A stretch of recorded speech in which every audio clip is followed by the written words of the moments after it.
आज की वीडियो में हम लोग एमटीएस में पूछे गए क्वेश्चन का एनालिसिस करेंगे।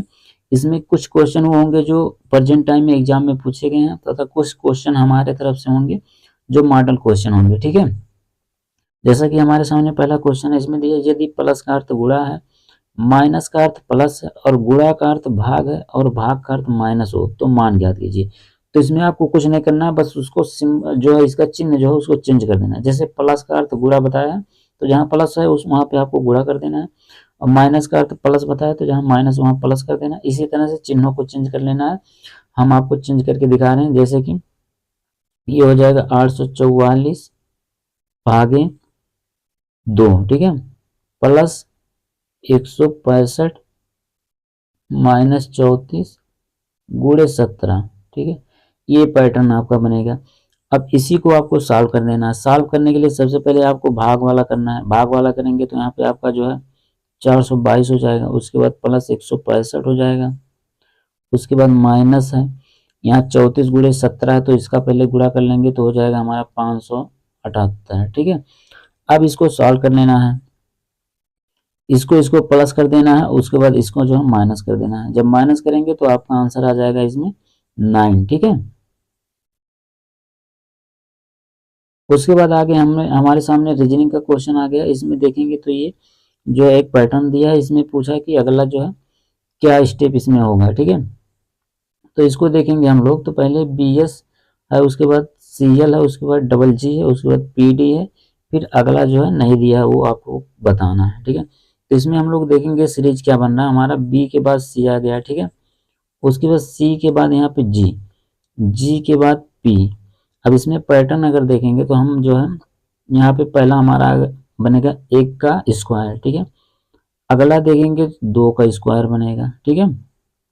ये देखेंगे तो 3 का स्क्वायर बनेगा। उसी तरह से अगला हमारा जो वो कोड आएगा वो 4 का स्क्वायर आएगा, ठीक है। अब स्क्वायर कैसे आएगा, जैसे बी का 1 का स्क्वायर करेंगे तो 1 ही होगा, यानी कि बी के बाद अगला हमारा आएगा सी। उसी तरह से सी के बाद जो है 2 का स्क्वायर यानी 4, 4 अंक, हम 4 वर्ड जो हमको आगे जाना है सी के बाद, जैसे C D E F G, ठीक है। उसी तरह से जी के बाद हमको जो है 3 का स्क्वायर, 3 का स्क्वायर का मतलब 9, यानी 9 वर्ड जो है आगे जाना है। तो 9 वर्ड आगे हम लोग जाएंगे तो हमारे आ जाएगा पी, ठीक है। उसी तरह से पी से हम लोगों को 4 का स्क्वायर यानी 4 चौके 16, 16 वर्ड आगे जाना है। तो अगर हम लोग 16 वर्ड आगे जाएंगे तो हमारा आ जाएगा पता क्या, एफ आ जाएगा, ठीक है। यहाँ पे एफ आ जाएगा। उसके बाद ऊपर देखेंगे तो ऊपर हम लोगों का क्या सीरीज बनेगा, एस का एल, ठीक है। तो इसको देखेंगे तो -7 आएगा, ठीक है। यानी कि हमको जो है इसको उल्टा साइड में पढ़ते जाना है। जैसे पढ़ेंगे हम लोग सीधा साइड तो इसका है LMNOPQRS, ठीक है, लेकिन हमको इधर से पढ़ना है, यानी -7 वर्ड पीछे जाएंगे तो हमारा एल आ जाएगा। उसी तरह से -5 जाएंगे तो हमारा जी आ जाएगा, ठीक है। उसी तरह से -3 जाएंगे तो हमारा डी आ जाएगा। उसी तरह से माइनस हम जो है इधर 1 जाएंगे तो हमारा क्या आ जाएगा, सी आ जाएगा, ठीक है। तो इधर देखेंगे कि एक तरफ जो हमारा माइनस हो रहा है वो भी माइनस कौन सी संख्या हो रहा है, इसमें देखेंगे तो अभाज्य संख्या हो रही है, ठीक है। 1 3 5 7 ये सब एक अभाज्य संख्या है। तो यानी अभाज्य संख्याओं का माइनस हो रहा है एक में, और एक में जो है स्क्वायर होते जा रहा है, ठीक है। तो इस तरह से हमारा ऑप्शन जो है एफ सी बन जाएगा, यानी अगला हमारा जो स्टेप होगा एफ सी आएगा, ठीक है। जीके का इसमें पूछा कि लंदन की राजधानी कहाँ है, ठीक है। तो लंदन की आपको राजधानी बताना है तो इसका हो जाएगा यूनाइटेड किंगडम, ऑप्शन डी होगा, ठीक है। उसके बाद अगला भी क्वेश्चन जीके से ही है, जिसमें दिया डांडिया लोक नृत्य निम्नलिखित में से किस राज्य से संबंधित है, ठीक है। तो इसमें से जो है हर एग्जाम में 1-2 क्वेश्चन जरूर पूछता है लोक नृत्य से, ठीक है। तो आपको जरूर ये पढ़ लेना है। तो इसका ऑप्शन हो जाएगा गुजरात, ठीक है। डांडिया लोक नृत्य जो है गुजरात से संबंधित है। उसके बाद अगला ये जो है मैथ से दिया है, इसमें देखें दिया x + 1/x बराबर 13, तो x³ + 1/x³, ठीक है। तो क्या होगा, तो इसको जो है हम लोग 60 ट्रिक से बिल्कुल सॉल्व करेंगे। वैसे तरीका इसके बहुत सारे हैं, मगर इसको हमको जो है केवल 60 ट्रिक से सॉल्व करना है। 60 ट्रिक से कैसे सॉल्व करेंगे, जैसे यहाँ पे दिया x + 1/x बराबर 13, ठीक है। तो इसको पूछा कि क्यूब फॉर्मेट में क्या होगा, तो इसके लिए कुछ नहीं करना, आपको जो 13 होता है उसी को क्यूब कर देना है, उसके बाद माइनस कर देना है, 13 को जो है 3 से मल्टीप्लाई कर देना है, ठीक है। इस तरह से इसको आपको सॉल्व करना है। उसके बाद आपके सामने जो है आंसर आ जाएगा, ठीक है। इसकी यही ट्रिक है, ऐसे ही सॉल्व करना है आपको, कुछ नहीं करना है। यानी एक तरह से इसका फार्मूला देखेंगे तो क्या हो जाएगा, a³ - a × 3। यहाँ पे a आपका जो है 13 हो जाएगा, यहाँ पे भी आपका 13 हो जाएगा, ठीक है। तो इसको सॉल्व करेंगे तो फिर आपका आंसर सामने होगा।